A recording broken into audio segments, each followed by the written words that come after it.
Good morning, scholars. We're going to continue to read City of Ember.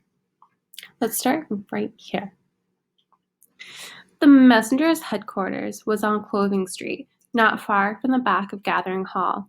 When Lena arrived the next morning, she was greeted by Messenger Captain Alice Flary, a bony woman with pale eyes and hair the color of dust. "Our new girl," said Captain Flary to the other messengers, a cluster of 9 people who smiled and nodded at Lena. "I have your jacket right here," said the captain. She handed Lena a red jacket, like the one all messengers wore. It was only a little too large. From the clock tower of Gathering Hall came a deep, reverberating bong. 8 o'clock, cried Captain Flary. She waved a long arm. "Take your stations." As the clock sounded 7 more times, the messengers scattered in all directions. The captain turned to Lena. "Your station," she said, "is Garden Square." Lena nodded and started off, but the captain caught her by the collar. "I haven't told you the rules," she said. She held up a knobby finger. 1. When a customer gives you a message, repeat it back to make sure you have it right. 2. Always wear your red jacket so people can identify you. 3. Go as fast as possible.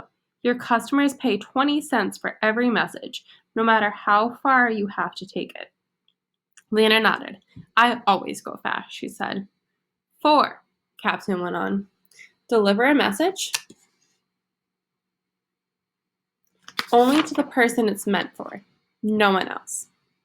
Lena nodded again. She bounced a little on her toes, eager to get going. Captain Flary smiled. "Go," she said, and Lena was off. She felt strong and speedy and sure-footed. She glanced at her reflection as she ran past the window of a furniture repair shop. She liked the look of her long, dark hair flying out behind her, her long legs in their black socks, and her flapping red jacket. Her face, which had never seemed especially remarkable, looked almost beautiful because she was so happy. Wow, scholars, it looks like Lena is super excited for her first day as messenger. I hope that she ends up liking her job. As soon as she came to Garden Square, a voice cried, "Messenger!" Her first customer. It was old Natty Prime, calling to her from the bench where he always sat. "This goes to Ravenet Parsons, 18 Silverton Square. Bend down," he said. She bent down so her ear was close to his whiskery mouth. The old man said in a slow, hoarse voice, "My stove is broken. Don't come for dinner. Repeat." Lena repeated the message. "Good," said Natty Pine. He gave Lena 20 cents, and she ran across the city to Silverton Square. There she found Ravenet Parsons, also sitting on a bench. She recited the message to him.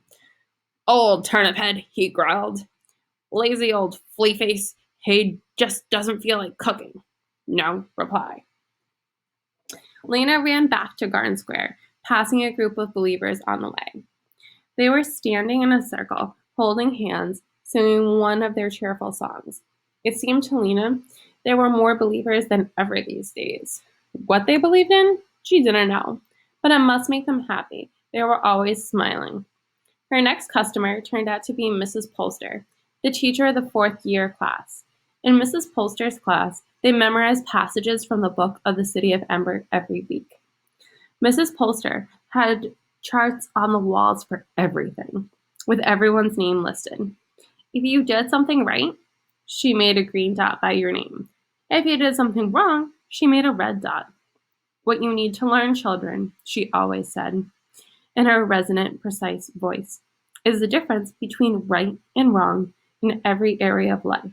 And once you learn the difference," here she would stop and point to the class, and the class would finish the sentence, "you must always choose the right." In every situation, Mrs. Polster knew what the right choice was. Scholars, this is similar to Rise Prep with our color system and our grades. We know that you have Great Day Green, Rough Day Red, just like how they're doing right now with Mrs. Polster's class. Now here was Mrs. Polster again, looming over Lena and pronouncing her message. "To Anisette Lafronde, 39 Hum Street, as follows," she said. "My confidence in you has been seriously diminished since I heard about the disreputable activities in which you engaged on Thursday night. Please repeat. It took Lena 3 tries to get this right. Uh-oh. A red dot for me, she said. Mrs. Polster did not seem to find this amusing. Lena had 19 customers that first morning. Some of them had ordinary messages. I can't come on Tuesday. Buy a pound of potatoes on your way home. Please come fix my front door. Others had messages that had made no sense to her at all, like Mrs. Polster's.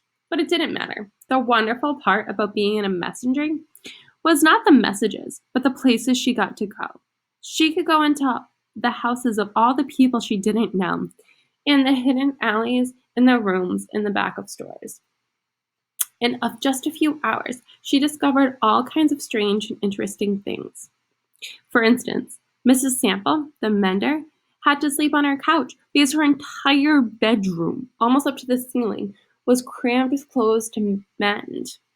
Dr. Felina Tower had the skeleton of a person hanging in her living room wall, its bones all held in place with black strings. I study it, she said when she saw Lena staring. I have to know how the people are put together. At a house on Callou Street, Lena delivered a message to a worried-looking man whose living room was completely dark. I'm saving on light bulbs, the man said. And when Lena took a message to Can Cafe, she learned that on certain days in the back room was used for a meeting place for people who like to converse about great subjects. Do you ever think an invisible being is watching over us all the time? She heard someone ask. Perhaps, answered someone else. There was a long silence. And then again, perhaps not. All of this was so interesting. She loved finding things out, and she loved running. And even by the end of the day, she wasn't tired.